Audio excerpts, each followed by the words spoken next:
Welcome to the darker side of history.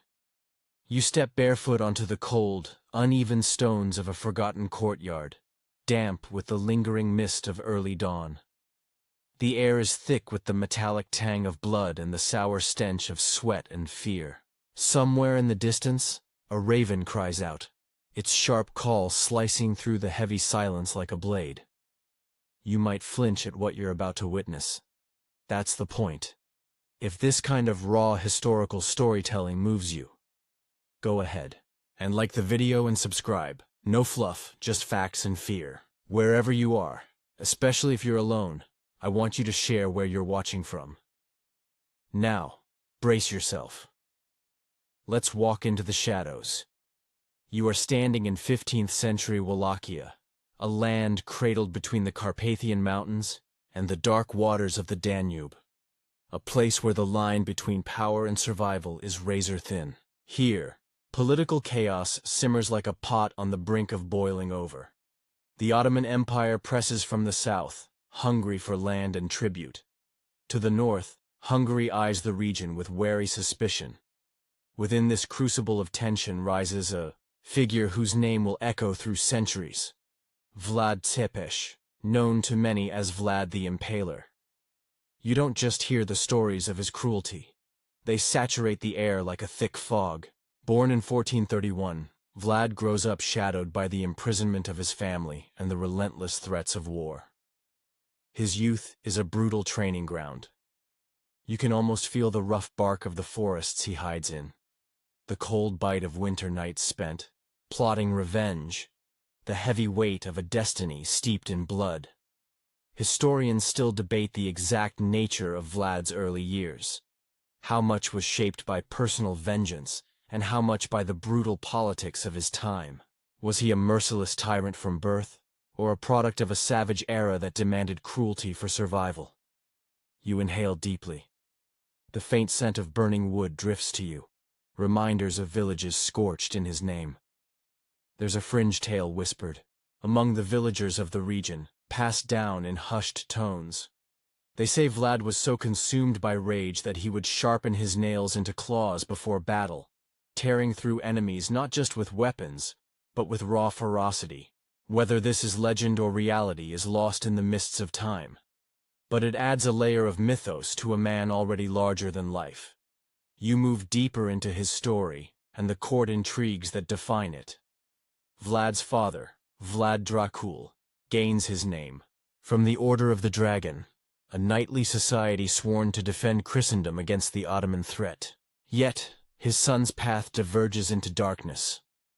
The young Vlad returns to Wallachia years later, armed with a cold and unrelenting resolve to reclaim his throne. Your skin prickles as you imagine the whispers in the stone corridors of his castle. Alliances, forged in blood, betrayals sharper than swords. Vlad's reputation grows, not just as a ruler, but as a living nightmare to his enemies. You almost hear the distant cries of captured spies, the clinking of chains, the soft crackle of flames licking at wooden beams. You feel the weight of history pressing down on you, heavy with the knowledge that this is only the beginning. Vlad's methods, his cruelty, will soon become the stuff of legend and terror. You step closer now, into the thick, iron-stenched heart of Vlad's reign, the infamous impalement. The word itself coils around your senses, dark and unforgiving. Imagine the sharp, cruel spike, a long, polished wooden stake, pointed with terrifying precision. You can almost hear the rasp of the wood sliding through flesh, the strangled gasps that echo beneath the bloodied sky. This is Vlad's signature method, a torture so savage it imprints itself on the collective memory of centuries. The historical fact is clear. Vlad used impalement not only as punishment but as a terrifying spectacle. His enemies, captured soldiers, traitors, even common criminals, were impaled on these stakes in staggering numbers. The stakes were often planted along roads, turning his domains into a macabre gallery of agony, designed to instill dread in all who passed. You picture the groan of wood driven into earth, the slow rise of bodies, their limbs twisting in agony. It is an act both methodical and merciless, a psychological weapon as much as a physical one. You taste the copper tang of blood in the dry air as you try to imagine the prolonged suffering. The pain, you realize, was excruciatingly slow. Impalement was a drawn-out death, meant to break the spirit before the body succumbed. Some accounts say Vlad would personally oversee the execution, watching the impaled writhe in torment as a grim affirmation of his iron rule. But historians still debate the scale and frequency of these acts. Some suggest that the tales have been exaggerated, a product of enemy propaganda and later myth-making that transformed Vlad into a monstrous figure far beyond the man himself. Was the number of impalements truly in the tens of thousands, or did these numbers swell over time in the retelling? The truth blurs beneath layers of fear and legend. Adding to the eerie complexity, there's a bizarre detail recorded by some chroniclers. Vlad sometimes used impalement not only for punishment, but as a form of psychological warfare during battles. After a victory, he would impale prisoners alive, leaving them as grotesque trophies to demoralize his foes. The sheer horror of this act has cemented his legacy, though it's uncertain how often this was practiced, or if it was an exaggerated tactic to scare enemies into submission. You shiver. The memory of a chilling breeze brushing across your neck as if the past itself brushes close. You sense the grim, wet sounds of the execution grounds, chains rattling, the faint creak of wood under unbearable weight, and the low moans of those caught between life and death.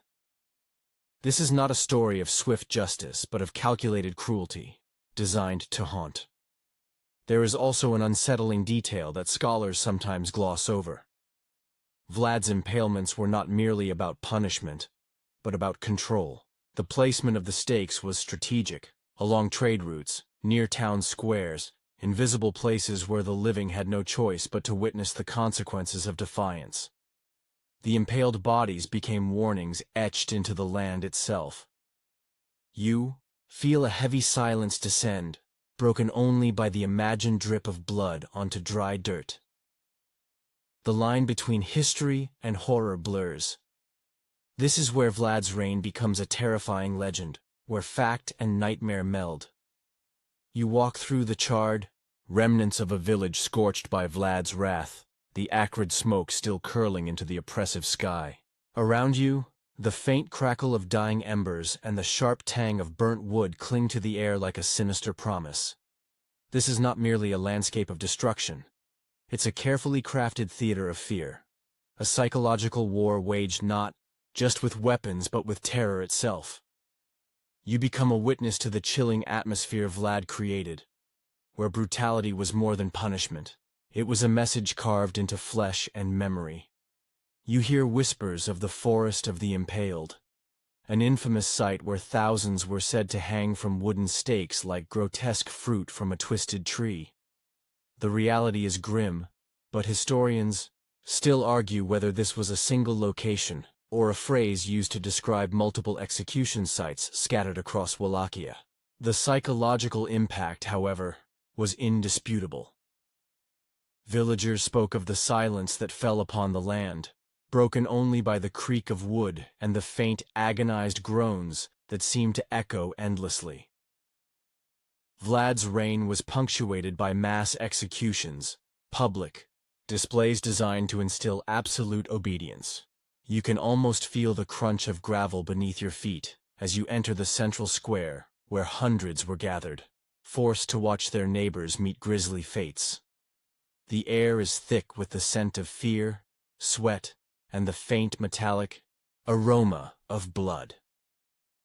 You notice how the crowd's collective breath catches and releases in fearful rhythms, a living heartbeat of terror.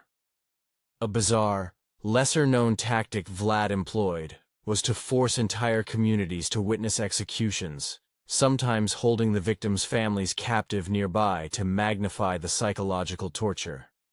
This wasn't merely cruelty for cruelty's sake. It was Calculated, intended to break the will of the people and stamp out dissent before it could even take root. The terror was designed to spread faster than the armies could march. You imagine the sound of drums pounding in the distance, a relentless, heartbeat-like rhythm that amplified the impending doom. The cries of the condemned mix with the murmurs of the crowd, forming a chilling chorus of despair. Vlad's public punishments became a grotesque ritual, a ceremony where obedience was the only hope for survival.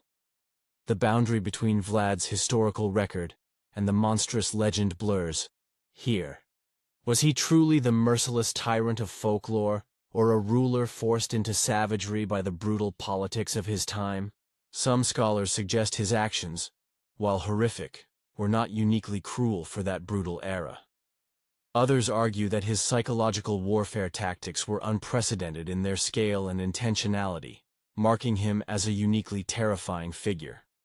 Unsettling fringe belief claims Vlad employed psychological torture so deeply that victims would sometimes be driven mad before their deaths, their screams haunting the night long after the executions ceased. You feel the oppressive weight of that fear pressing down, as if the ghosts of those lost still linger in the shadowed woods and empty streets. The terrifying spectacle of Vlad's reign was not just in the blood spilled, but in the mind's unraveling, the shattering of hope beneath the relentless gaze of a tyrant who knew fear was his greatest weapon. You step further into the dark labyrinth of Vlad's cruelty, beyond the impalements and public executions, into the shadowed recesses of his twisted tortures that haunt memory like nightmares barely glimpsed in sleep. The air grows colder, heavy with the metallic scent of old wounds and the faint, sour odor of decay. Here, the horrors are less known but no less savage. Punishments crafted not only to kill, but to break the spirit in grotesque, intimate ways. Imagine being dragged into a damp, stone-walled chamber where light barely reaches. You can feel the cold seep into your bones as rough hands bind your limbs, preparing you for a torment designed to strip away hope. One of Vlad's lesser-known methods was the Bride of the Forest, a punishment where victims were nailed, or chained to trees in the woods, left to die slowly as wild animals prowled nearby, the distant howls mixing with the victims' fading breaths. The psychological agony of isolation, hunger, and fear sharpened the torment beyond mere physical pain. You smell the earth, damp and rich with moss and rot, as you imagine the slow creeping of insects and the cold bite of night air on exposed skin. It is a punishment as primal as the forest itself, blending man's cruelty with nature's indifferent cruelty. Scholars debate the prevalence of this punishment. Was it a rare, symbolic act or a more common practice obscured by time and fear? There is also the grisly legend of the Coat of Barbs, a leather garment studded with sharp spikes that Vlad supposedly forced on some victims. Wearing this meant every movement tore the flesh anew. Whether this was a historical reality or a later invention to magnify his terror is unclear. But the image lingers, a wearable prison of pain, a slow dance with agony. You hear the faint sound of chains dragging across stone, the soft scrape, a cruel prelude to other tortures. Vlad is said to have used starvation cells, cramped dungeons where prisoners were left for weeks without food or water, slowly wasting away under the weight of their own despair. You sense the stale, fetid air, thick with the scent of human misery and desperation. The unknown looms here. Historians are divided on many of these tortures' authenticity. Some argue that chroniclers, often enemies or foreign observers, exaggerated or invented stories to paint Vlad as a monster.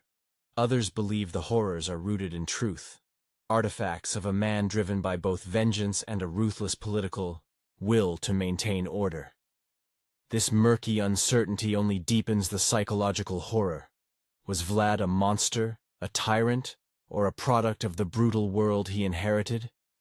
You feel the oppressive weight of these shadows closing in, as if the walls themselves remember the cries and whispers of suffering long silenced. The deeper you go, the harder it becomes to separate fact from nightmare. Vlad's tortures were not just physical. They were calculated instruments of psychological destruction, designed to echo long after flesh had failed. You taste the bitter, cold of iron, the cruel clasp of manacles biting into wrists, the persistent ache of wounds that never truly heal. This is a realm where pain is both weapon and message, a stark declaration of power and dominion. You realize these torments carved scars not only on bodies but on the very soul of Wallachia. You find yourself at the edge of Vlad's realm of shadows, where the line between ruler and nightmare dissolves into whispers and shadows. The chilling silence of his court speaks louder than any scream. The cold calculation behind his cruelty revealing a man obsessed not only with power, but with an almost supernatural control over fear itself. You walk the cold halls of his fortress, feeling the weight of unseen eyes, his spies, his enemies, his victims all bound by his iron will. One mainstream fact remains undeniable. Vlad's reputation for cruelty extended beyond the battlefield, and punishment grounds into his very governance. His rule was marked by strict laws enforced with brutal punishments, instilling a reign of terror that kept the nobility and peasants alike in line. You feel the oppressive order of his domain, where rebellion meant death and defiance was crushed with swift, merciless force. But the strange and unsettling fringe tidbit emerges here. Vlad was rumored to have a secret chamber beneath his castle, where he conducted dark rituals, blending superstition and cruelty. While no physical evidence survives, chroniclers mention his fascination with the occult, and his belief that terror could be amplified by invoking dark forces. The line between fact and folklore blurs in this shadowy corner of history, adding a layer of eerie mystery to his already terrifying legend. Historians remain divided on Vlad's motivations and legacy. Was he a patriotic ruler defending his land from Ottoman invasion, or a sadistic tyrant reveling in cruelty? Some argue his harsh methods were necessary in a brutal era of constant warfare and treachery. Others see him as a figure who crossed into monstrous excess, his story twisted and enlarged by centuries of myth-making and vampire folklore. The truth lies somewhere in the murky intersection of history and legend. You sense the lingering presence of Vlad's torture chambers, the echo of whispered screams carried through centuries. The psychological weight of his reign reaches far beyond the physical pain inflicted. His legacy is a haunting reminder of the extremes of human cruelty and the power of fear as a tool of control. You realize that understanding Vlad means confronting not only the darkness in history, but the darkness within human nature itself. You exhale slowly, tasting the cold iron in your mouth, the heavy silence pressing against your skin.